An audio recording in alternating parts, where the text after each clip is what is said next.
Awesome, thank you. My name is Georgianna Meléndez. Pronouns are she, her.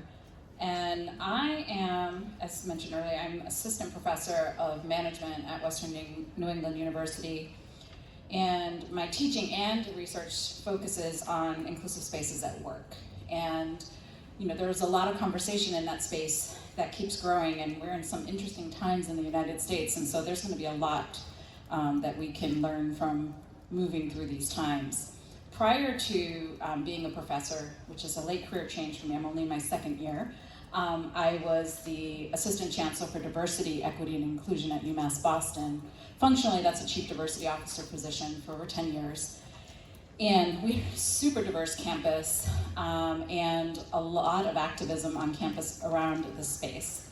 And so one of the things that my team and I did was we looked at our what efforts we were engaging in to create inclusive spaces for transgendered students and faculty and staff on campus. And restrooms were central to that. So we had single-use restrooms, but they weren't labeled single-use restrooms. They were very difficult to find. So we embarked on a mapping campaign initially, which would seem like it's an easy thing to do, but our campus was constantly under construction, and things were constantly moving. At any rate, restrooms should be easy to find, should be easy to identify. We also learned that many of the single-use restrooms were behind locked spaces. And so you had to have a special ID to get to those places. And so part of besides mapping, changing the signage, we actively got involved in the construction phases. We were always putting up new buildings. I think in the 14 years I was there, put up like 3 new buildings and renovated several others. And the design part is super interesting because you get to choose during construction what your restroom situation is going to look like. And so we had 17,000 students, so it's a big campus. Having single-use restrooms doesn't sound super practical. At the end of the day, though, some of the resistance to being inclusive or creating an inclusive design, you have to consider multiple populations, the transgender community, folks who need wheelchair access, folks who need private spaces, and I'll talk about some of those categories. You have to come up with a plan that is cost effective, right? So one of the main resistances to creating inclusive spaces is that it costs too much money. So even people who are willing to do it don't want to spend the money to do it. So we can, we will talk about the other resistance later, but it does come down to finances. That's something we need to figure out. But having the conversations around it are super important. When we had conversations with the builders and the architects, we talked about things like privacy. Who doesn't want, anyone in here not want a private restroom?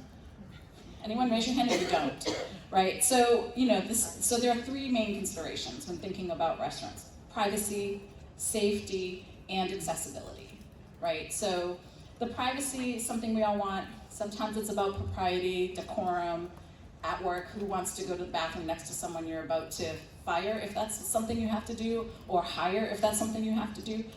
You just want your privacy. What if you have a medical condition? And there's a lot of research that shows that people who have existing medical conditions might hold off and not use the restrooms at work and use them at home.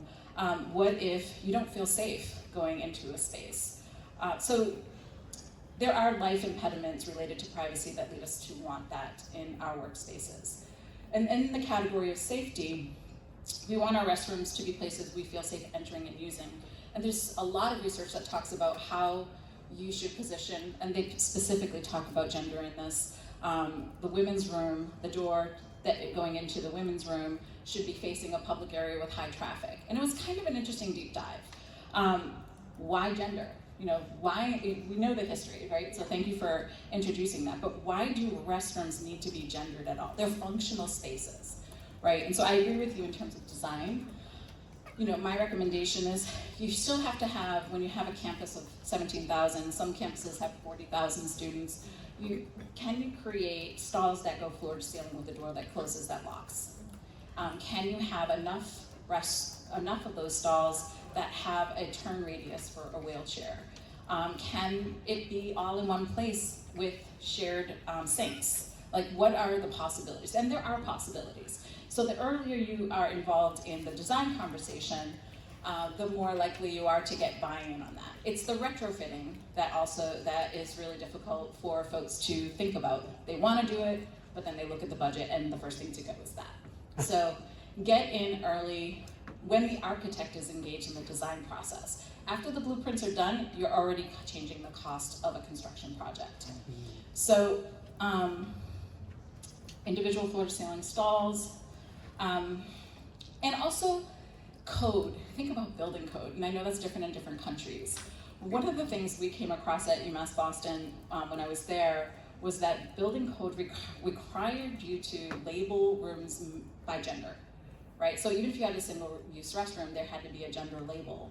And so when they were putting up the new buildings and putting up the signage, it had to have gender. And then we had to go as part of the Office of Diversity, Equity, and Inclusion and remove those signs and put up other signs against code. Sometimes code doesn't make sense. Code isn't really about whether it is actually inclusive, it's just about whatever building needs, the minimum requirements. Minimum requirement doesn't mean accessible. So I love the addition of family rooms. That solved an issue of, people would talk about, like, as a dad, if I have daughters and have to change a diaper, do I bring my daughter into the men's room? So family rooms resolve for that. So there's a desire to solve for societal issues, right? One of the things that we are dealing with is that if people have a belief system that transgender people don't have a right to exist, or they're not going to acknowledge their right to have safe spaces, then we have to figure out how to make it happen anyway, right? So if you're thinking about inclusive design, you're thinking about how do we create spaces that don't require accommodations, don't require any special entrances, stop labeling restrooms in a gendered way. There's ways, so I'm gonna do one more, I don't know if I'm out of time. I forgot to time myself, dangerous for a Puerto Rican to do, or me. Right?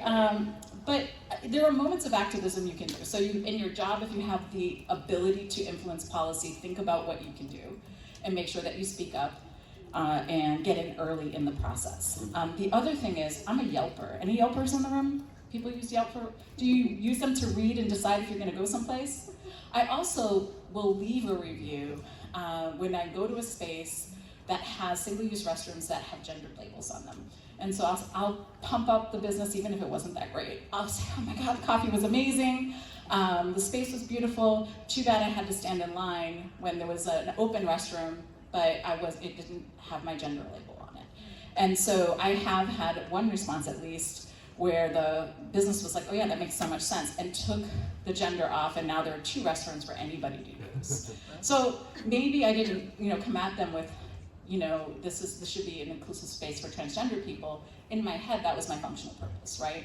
Mm-hmm. So they responded with, this is good for everyone. Mm-hmm. So when you face resistance, because there are people who are gonna fight you just on the principle that they don't think you should exist, then you find ways that will still make sense to them so that you can have these spaces for everyone.